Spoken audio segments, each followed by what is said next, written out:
Continental drift and plate tectonics had become firmly established in geological thought. They had survived close scrutiny and challenges from competing hypotheses and propositions, both within and outside the scientific community. One of the most prominent unorthodox interpretations put forward was Charles Hapgood's Earth crustal displacement, which was never accepted as a truly valid competing scientific hypothesis, and Hapgood was not part of the geological community. Popularized in his 1958 book Earth's Shifting Crust, a key to some basic problems of Earth science, the Earth crustal displacement idea has re-emerged in alternative circles in the last decade. Its most vocal supporters are the librarians Rand and Rose Flamath and the journalist Graham Hancock. Hancock based a large portion of his book Fingerprints of the Gods, 1995, revised 2001, on Hapgood's evidence for catastrophe at the end of the last glacial maximum, 12,000 BP, before present. Earth crustal displacement is based on the premise that Earth's lithosphere, the outer part of the rocky Earth, about the uppermost 80 kilometers or 50 miles, has shifted as a whole at different times in the past over Earth's interior. Hancock, 1995, 11, went so far as to claim no geologist has succeeded in proving it incorrect. Results from pollen analyses have revealed patterns of climate change that are at odds with the inherent predictions of the Earth crustal displacement model. Studies have shown that the polar regions have either contracted or expanded toward the equator, but have never shifted their positions as required by Earth crustal displacement. The CliMap project, 1981, reconstructed climatic zones during the last glacial maximum, and the results obtained shows the North and South Poles, and the equator, in the same position as today.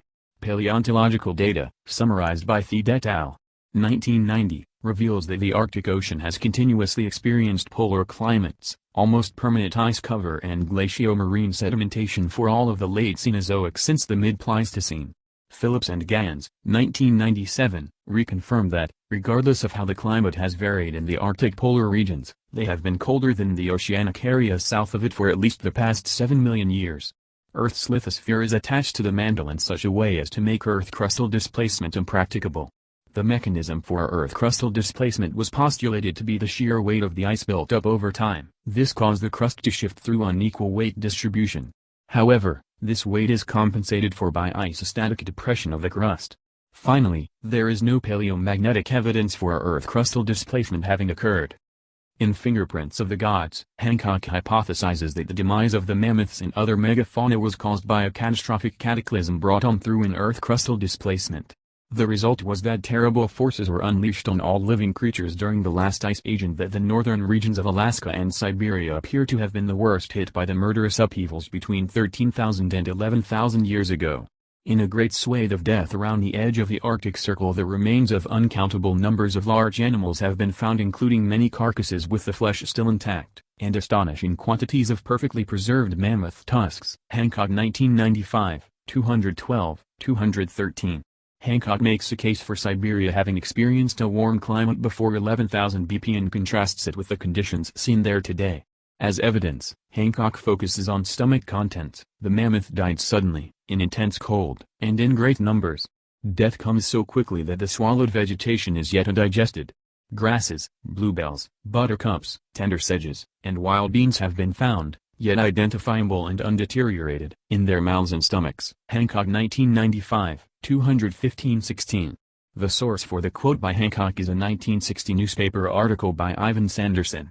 Hancock, 1995, 216, also claims, needless to say, such flora does not grow anywhere in Siberia today.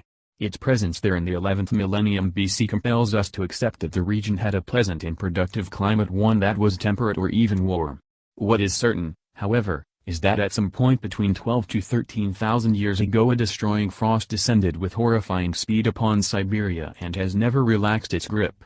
In an eerie echo of the Avristic traditions, a land which had previously enjoyed 7 months of summer was converted almost overnight into a land of ice and snow with 10 months of harsh and frozen winter. The positions and actions of ice sheets are more complicated than the blanket portrayal in Fingerprints of the Gods. The Barents ice sheet covered most of northern Russia and goes unmentioned in Fingerprints of the Gods, as do the reasons behind why Siberia was not all covered in ice. Siberia lay west and southwest of where the Barents ice sheet had formed. There was insufficient snowfall to create enough ice to expand the Barents ice sheet into Siberia. Chinooks blowing down off the ice sheet, moderating the climate of the area in front of them, was the cause of the insufficient snowfall. North America was also subjected to its own Chinook winds. As has been documented with the Sierra Nevadas and other mountain ranges, the air descending 2 to 3 kilometers from the top of an ice sheet would be heated up to an average of 47 degrees centigrade.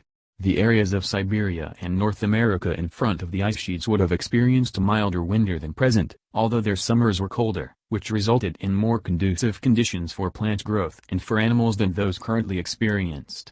Moreover, a rain shadow was cast over Siberia by the ice sheet, and the Arctic Ocean, covered in ice, could provide little moisture for precipitation over Siberia. This scenario was tested by COHMAP, Cooperative Holocene Mapping Project, members, 1988, to found a dry Siberia, a glaciated Barents Sea, and a glaciated North America to be compatible. The frozen mammoths.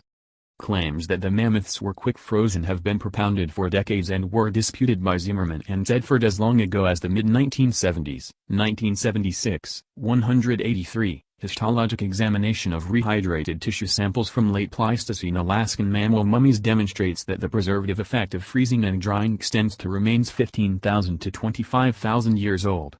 Some muscle and liver retained identifiable histologic structures.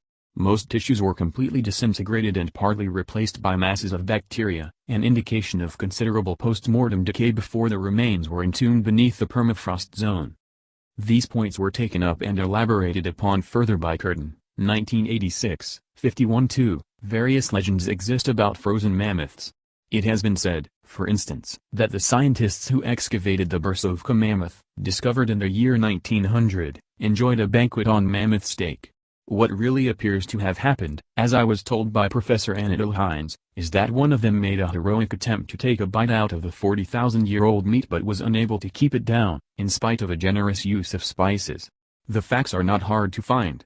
In 1902, Otto Herz, a zoologist at the Imperial Academy of Sciences in St. Petersburg, published in German an account of the expedition to the Bursovka River which he had led the year before, with the purpose of salvaging the mammoth carcass that had been discovered in 1900.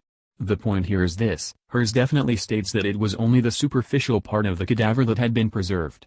The internal organs had rotted away before the animal had become frozen. Blue Babe, a mammoth that perished 36,000 BP, was discovered with its chest cavity torn open by predators, which allowed its body to be quick frozen. If it had been catastrophically frozen, it would have been too hard to tear open and be feasted upon. Second, its predators should have been quick frozen by the same catastrophe that overcame their feast. The size of the mammoths was an adaptive advantage to the cold environment in which they lived, and not to the warm environment postulated by Hancock. Low surface-to-body ratios helped to reduce passive heat lost through the skin. They had small ears and trunks by comparison with their African elephant cousins, who use their large ears and trunks to dissipate the heat. The mammoth's body was cold-adapted in other ways.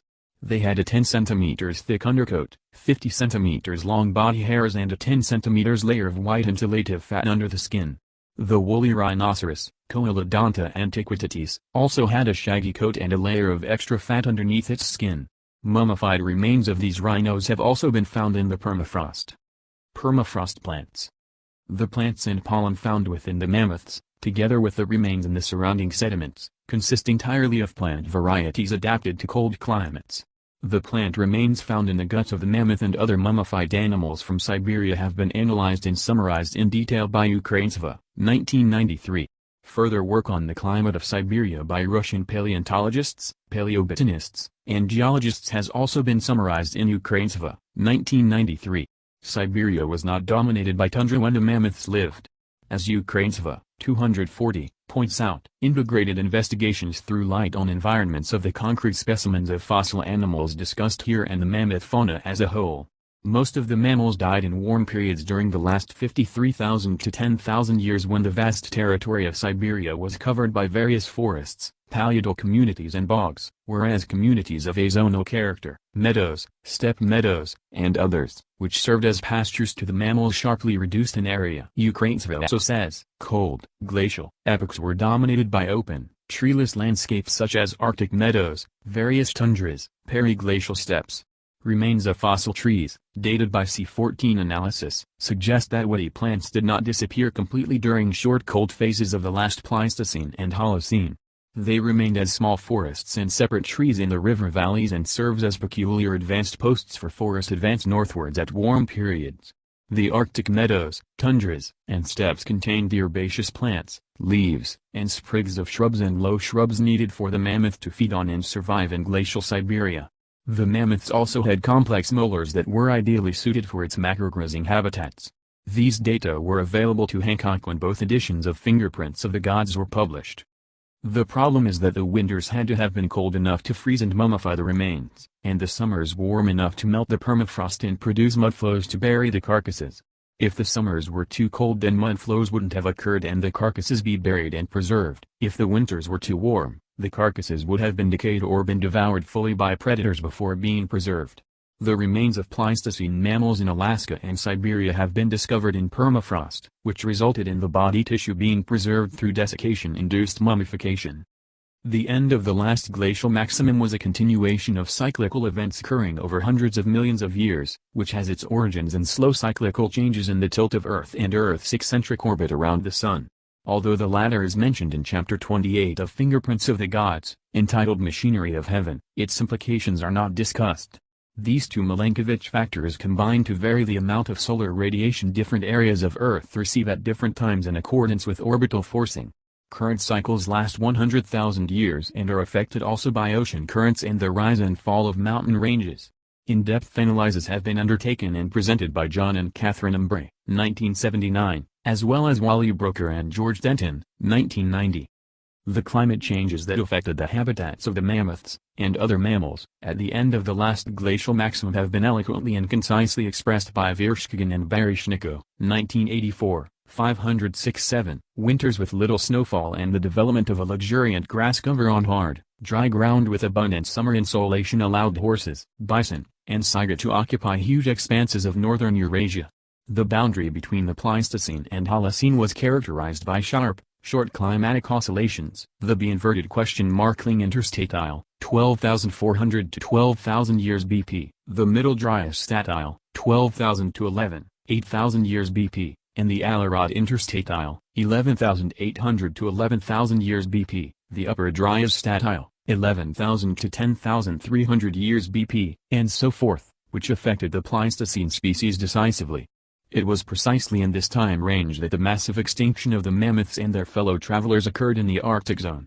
Testimony to this extinction are the hundreds of thousands of bones from disarticulated skeletons and the occasional frozen carcasses buried in sartan deposits, Lake Wisconsin, in northern Yakutia and on the Tajmir Peninsula.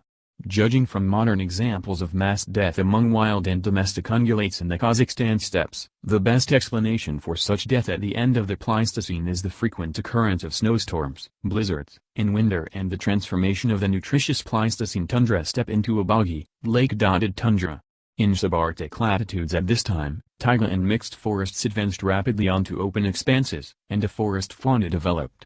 From the paleozoologist's point of view, the most convincing proof that the landscape changed radically on the boundary between the Pleistocene and Holocene is the change from a steppe, mammoth fauna into a forest fauna on the Russian plain, in the northern Urals, in Siberia, and even in the Far East, in Siberia, and even in the Far East, in Siberia.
By the late 1960s, the modern theories of continental drift and plate tectonics had become firmly established in geological thought.